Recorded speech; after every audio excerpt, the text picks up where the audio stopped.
नमस्ते, सदावत सलीम, मातृभूमि, जय हिंद। दोस्तों, शुरू करते हैं आज के डिफेंस समाचारों को। आज के टॉप डिफेंस हेडलाइंस हैं। रक्षा अधिग्रहण परिषद ने अन्य बड़े हथियारों के लिए भी मंजूरी दी है, जिसमें कि 6 नेत्रा मार्क 1 के लिए 9,000 करोड़ रुपए, A319 के लिए 6,000 करोड़ रुपए, एरियल रिफ्यूलिंग टैंकर के लिए 9,000 करोड़ रुपए, LRLACM निर्भय वेरिएंट के लिए 4,000 करोड़ रुपए, 900 क्लैम के लिए 800 करोड़ रुपए, MS-60R हेलीकॉप्टर्स के लिए हथियार और कलवरी सबमरीन्स के लिए 48 हैवी वेट टॉर्पीडो के लिए भी मंजूरी दी गई है। भारतीय वायुसेना का अभ्यास वायु शक्ति कई हवाई अड्डों से ऑपरेट होते हुए पोखरण में आज पूरा हुआ है। इस दौरान कई स्वदेशी हथियारों और अन्य प्लेटफॉर्म्स का प्रदर्शन किया गया। इस दौरान भारतीय वायुसेना के स्वदेशी तेजस ने R-73 IR होमिंग मिसाइल से हवाई लक्ष्य को नष्ट किया और जमीन आधारित किलेबंदी को नष्ट करने के लिए बम भी गिराया। भारतीय नौसेना के MS-60R Seahawk anti submarine warfare helicopters आज अभ्यास मिलान 2024 के लिए विजाग नौसेना बेस पर पहुंचे हैं। इसरो ने श्रीहरिकोटा से लॉन्च किया मौसम सैटेलाइट, जो कि आपदाओं की समय से पहले सटीक जानकारी देगा। HAL के चेयरमैन ने कहा कि अभी उनका फोकस 2 सारस मार्क 2 प्रोटोटाइप पर है, जिनका मेड इन फ्लाइट 2026 के अंत में होगा। भारत डायनेमिक्स लिमिटेड अभी तक 3,500 आकाश मिसाइल सिस्टम बना चुका है भारत और अर्मीनिया के लिए, और अब कहा जा रहा है कि अगले 3 सालों में ये जो प्रोडक्शन है वो आकाश NG की तरफ शिफ्ट हो जाएगा। भारत और ताइवान ने एक MOU साइन किया है, जिसके तहत जो भारतीय वर्कर्स हैं वो ताइवान में काम कर पाएंगे। US engine manufacturer Pratt and Whitney की तरफ से कहा गया है कि वो भारत में new India digital capability centre Bengaluru में खोलेंगे। मुजफ्फरनगर में 4 टाइम बम के साथ गिरफ्तार जो शख्स है उसका नेपाल से निकला कनेक्शन, और भी कई बड़े खुलासे होने की उम्मीद है। अमेरिका और कनाडा से 75 भारतीय साइंटिस्ट जो कि आर्टिफिशियल इंटेलिजेंस और मशीन लर्निंग में स्पेशलाइज्ड हैं, वे अब भारत आए हैं भारत सरकार की नई फेलोशिप स्कीम के तहत।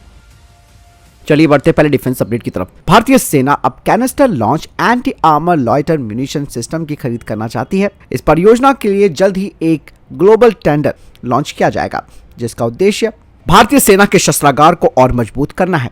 दरअसल भारतीय सेना के पास पहले से ही लॉइटिंग म्यूनिशन का अनुभव है, क्योंकि भारतीय सेना ने पहले से ही सोलर इंडस्ट्रीज के स्वदेशी नागास्त्र 1 और टाटा एडवांस सिस्टम लिमिटेड से ALS-50 जैसी प्रणालियां खरीदी हैं और उन्हें ऑपरेट भी किया है। इसके अलावा WB इलेक्ट्रॉनिक्स द्वारा विकसित पॉलिश वॉर्मेट लॉइटरिंग म्यूनिशन भी सर्विस में इंडक्ट किया गया है। यही नहीं, इसके अलावा भारतीय सेना लॉइटरिंग म्यूनिशन टेक्नोलॉजी को विकसित करने में लगी है और अपने अचूक सिस्टम के साथ रेडॉन सिस्टम और अल्फा प्लेटफॉर्म के साथ you space research and technology जैसे स्टार्टअप यहां पर मजबूती के साथ एक बड़े दावेदार भी नजर आ रहे हैं। इसके अलावा Avision system Israel, UVision air limited और आदित्य प्रीसेक प्राइवेट लिमिटेड जैसी जो स्टैब्लिश खिलाड़ी हैं, उन्होंने अपने प्लान 400 सिस्टम के साथ इस टेंडर प्रक्रिया में हिस्सा लेने की बात कही है। दरअसल जो क्लैम्प्स प्रणाली है वो विशेष रूप से ट्यूब लॉन्च किए गए लाइटरिंग म्यूनिशंस के लिए है। इससे भारतीय सेना को कई फायदे मिलेंगे, क्योंकि ये उपयोग में आसान और पोर्टेबल होंगे।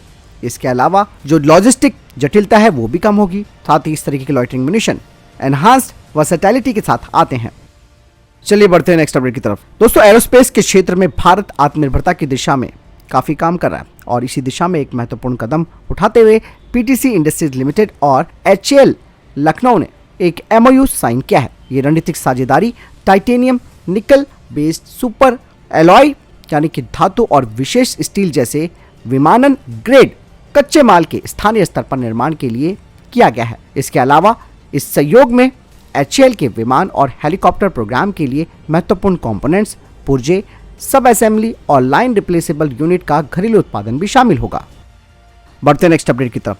जैसे कि आप सब जानते हैं कि भारत के रक्षा अधिग्रहण परिषद यानी कि DSC ने हाल ही में हैवी वेट टॉर्पीडो की खरीद को मंजूरी दी है, जो कि कलवरी श्रेणी की पनडुब्बियों की अटैक क्षमताओं को बढ़ाएगा। और ये जो नया एक्विजिशन है यानी कि नया अधिग्रहण है, इसका अभी ज्यादा खुलासा नहीं किया गया है, लेकिन इसका उद्देश्य कलवरी श्रेणी की पनडुब्बियों को उन्नत हथियारों से लैस करना है, जिससे कि उनकी पानी के नीचे की जो मारक क्षमता है उसे बढ़ाया जा सके। नई टॉर्पीडो खरीदने का निर्णय ब्लैक शार्क हैवीवेट टॉर्पीडो की आपूर्ति के लिए वैस के साथ 2016 में अनुबंध रद्द करने के बाद लिया गया है। दरअसल वैस की साय कंपनी अगस्ता वेस्टलैंड के खिलाफ रिश्वतखोरी के आरोप सामने आने के बाद लगभग $200 मिलियन मूल्य का ये सौदा रद्द कर दिया गया था। लेकिन भारत सरकार का ये जो कदम है यानी कि ये जो खरीद प्रक्रिया है वो भारतीय रक्षा कंपनियों की भागीदारी पर जोर देता है। ये भारत की मेक इन इंडिया पहल के ही अनुरूप है, जिसका उद्देश्य घरेलू रक्षा उत्पादन को बढ़ावा देना और विदेशी आयात पर निर्भरता कम करना है। अभी इस बात का खुलासा नहीं हुआ है कि किन निर्माताओं को चुना गया है और ये टॉर्पीडो किस प्रकार की होंगी। हैवीवेट टॉर्पीडो का अधिग्रहण भारत की पानी के भीतर प्रतिरोध क्षमताओं को मजबूत करने की प्रतिबद्धता को दर्शाता है। इन उन्नत हथियारों से लैस कलवरी श्रेणी की सबमरीन्स अधिक दूरी पर और अधिक सटीकता के साथ लक्ष्य पर हमला करने में सक्षम होगी। बढ़ते नेक्स्ट अपडेट की तरफ। डीआरडीओ अब नई पीढ़ी की आकाश यानी कि आकाश एनजी मिसाइल प्रणाली के विकासात्मक परीक्षणों को सफल कर चुका है। बता दें कि यह मौजूदा आकाश प्रणाली का उत्तराधिकारी है जो कि एक बेहतर प्रदर्शन और बहुमुखी प्रतिभा का वादा करता है। यह हवाई खतरों के खिलाफ भारत की वायु रक्षा को और मजबूत करेगा। यही नहीं दोस्तों, आकाश एनजी का वजन भी कम है और इसमें अब पुराने रैमजेट प्रपल्सन से अधिक कुशल डुअल पल्स रॉकेट मोटर लगाई गई है। इससे न केवल इसका वजन 720 किलोग्राम से घटकर 350 किलोग्राम हो गया है, बल्कि इसकी गतिशीलता और चपलता भी बढ़ गई है। आकाश एनजी में दोस्तों कई प्रकार के सुधार किए गए। एक तो इसकी बढ़ी हुई ऊंचाई है, यानी कि इंक्रीज एल्टीट्यूड है। ये अब 25 किलोमीटर की ऊंचाई तक पहुंच सकती है, जो कि वर्तमान की 20 किलोमीटर की ऊंचाई से 5 किलोमीटर अधिक है। इसके अलावा ये एक्सटेंडेड रेंज है, यानी कि विस्तारित रेंज है। इसकी ऑपरेशनल सीमा करीबन 30 से 50 किलोमीटर तक है, जबकि मौजूदा आकाश की जो रेंज है वो 25 किलोमीटर तक है। इसमें नए प्रपल्सन सिस्टम लगाए गए हैं। इसका वजन जैसे कि मैंने बताया कि काफी हल्का होगा और ये अलग अलग प्रकार के हवाई लक्ष्यों पर हमला करने में सक्षम होगी। आकाश एनजी अब भारतीय सेना और भारतीय वायुसेना के साथ यूजर ट्रायल्स के लिए तैयार है। दरअसल डीआरडीओ पहले ही भारत और आर्मेनिया के लिए लगभग 3500 आकाश मिसाइलों का उत्पादन कर चुका है और अगले 3 सालों के अंदर यह उत्पादन आकाश एनजी की तरफ बढ़ जाएगा। बढ़ते नेक्स्ट अपडेट की तरफ।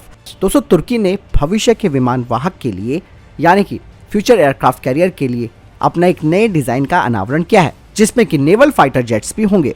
और ये जो नया कैरियर होगा वो तुर्की के टीसीजी एनादोलू एम्फीबियस असॉल्ट शिप से काफी बड़ा होगा, जिसकी लंबाई 285 मीटर और डिस्प्लेसमेंट 60,000 टन का होगा। इस बढ़े हुए आकार का उद्देश्य बड़ी संख्या में विमानों को इसमें समायोजित करना है। जो तस्वीर दिखाई गई है उसके डेक में कई कान फाइटर जेट्स को दिखाया गया है, जो कि तुर्की के द्वारा बनाए जा रहे फाइटर जेट के नौसैनिक संस्करण होंगे। यही नहीं, लड़ाकू विमानों के अलावा इस कैरियर में कई अन्य विमानों को भी शामिल किया जा सकता है, जिसमें बायराकटर TB3 और किल्जिमा जैसे यूएवी के अलावा हेलीकॉप्टर्स भी इसमें तैनात किए जाएंगे। यही नहीं, ये जो कैरियर है वो short take off but arrested landing यानी स्टोबार प्रणाली का इस्तेमाल करेगा, जो रशिया, भारत और चीन जैसे देशों के द्वारा अपनाई जाने वाली एक विधि है। यानी कि दोस्तों, तुर्की भी अब भविष्य के एयरक्राफ्ट कैरियर पर काम कर रहा है, जो कि तुर्की की बढ़ती हुई नौसैनिक इच्छाओं के बारे में अवगत कराता है। और इस एयरक्राफ्ट कैरियर में कान जेट्स के नौसैनिक संस्करण भी होंगे। चलिए बढ़ते हैं नेक्स्ट अपडेट की तरफ। अर्जेंटीना में भारतीय राजदूत ने अर्जेंटीना के एयरफोर्स चीफ के साथ मुलाकात की है और इस दौरान दोनों के बीच 18 तेजस मार्क 1 फाइटर जेट की डील और ध्रुव हेलीकॉप्टर्स की डील को लेकर बातचीत हुई है। इसके अलावा दोनों ही देशों की जो वायुसेना है उनके बीच गहरे रणनीतिक संबंधों को बढ़ाने पर चर्चा हुई है, जिसमें कि ज्वाइंट एक्सरसाइज, ट्रेनिंग प्रोग्राम और नॉलेज को भी शेयर किया जाएगा। और आप सब जानते हैं कि भारत अर्जेंटीना को तेजस मार्क 1 फाइटर जेट की पेशकश कर रहा है, लेकिन अभी इस बारे में कुछ कहा नहीं जा सकता क्योंकि अमेरिकन F-16 यहाँ पर अभी भी फ्रंट रनर बना हुआ है। बढ़ते नेक्स्ट अपडेट की तरफ। आप सब जानते हैं कि अभी हाल ही में महिंद्रा और एमरेट के बीच C390 एयरक्राफ्ट के कोलैबोरेशन को लेकर MOU साइन किया गया। वहीं दूसरी तरफ टाटा एयरबस ने A400 के लिए भी ये किया है। ऐसे में दोस्तों HAL को ये लग रहा है कि कहीं उसके हाथ से भारतीय वायुसेना का ये जो मीडियम ट्रांसपोर्ट एयरक्राफ्ट प्रोग्राम का जो टेंडर है वो खिसक ना जाए। ऐसे में HAL ने अब 30 टन पेलोड क्षमता वाले एक ट्रांसपोर्टर बनाने की कल्पना की है, जिसे कि इंटरनेशनल पार्टनर के साथ कोलैबोरेशन यानी कि सहभागिता के साथ बनाया जाएगा। क्योंकि दोस्तों HAL पर प्रेशर ज्यादा पड़ रहा है, क्योंकि प्राइवेट सेक्टर की कंपनियों के हाथ में जो कॉन्ट्रैक्ट्स है वो आ रहे हैं।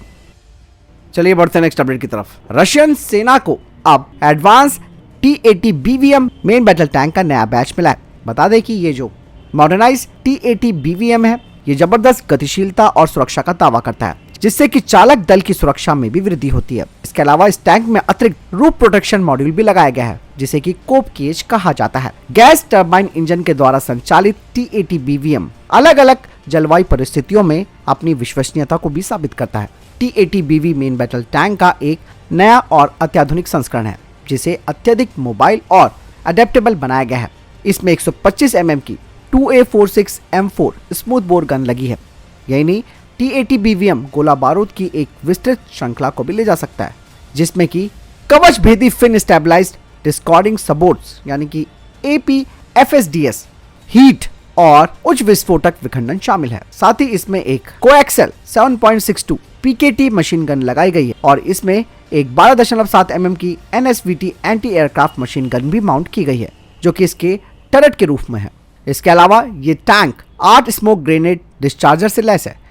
तो फिलहाल ये थे अभी तक के टॉप डिफेंस अपडेट्स। वीडियो के सामने में कोई प्रश्न जवाब है, आपको कोई सवाल है, कमेंट सेक्शन में लिखकर जरूर पूछ सकते हैं। वीडियो को लाइक, शेयर और कमेंट करना ना भूलिएगा। जय हिंद, वंदे मातरम।